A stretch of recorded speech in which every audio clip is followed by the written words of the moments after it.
Ay, magandang gabi. Isang basic na ulam na naman yung lulutuin natin ngayon. Yan nga, nag-request nga yung misis ko ng may sabaw. Kaya naisip ko dahil may giniling, lagyan ko na lang ng patola at miswa. Tapos yan, tumuloy na ako sa kusina namin. At naglaga nga ako ng 2 itlog kasi masarap din yan ihalo eh.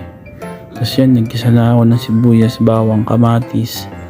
Sinunod ko na rin yung giniling, saglit lang yan. Hingin ko na nga ng sabaw, nilagay ko na rin yung patola.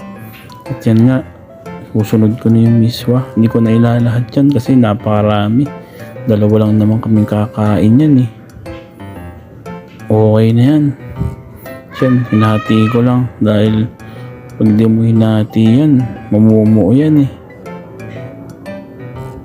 Tapos isasalang ko na nga rin pala yung galonggong namin.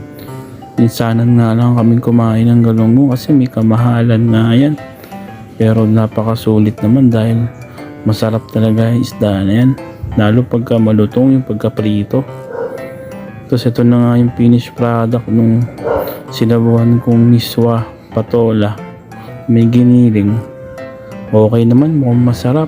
Tapos yun nga, kumain na kami. Pag yan ang kinain mo pag galing ka trabaho, tanggal talaga pagod mo eh. Tapos yun, tara, kain tayo. Ingat kayo. Bye bye.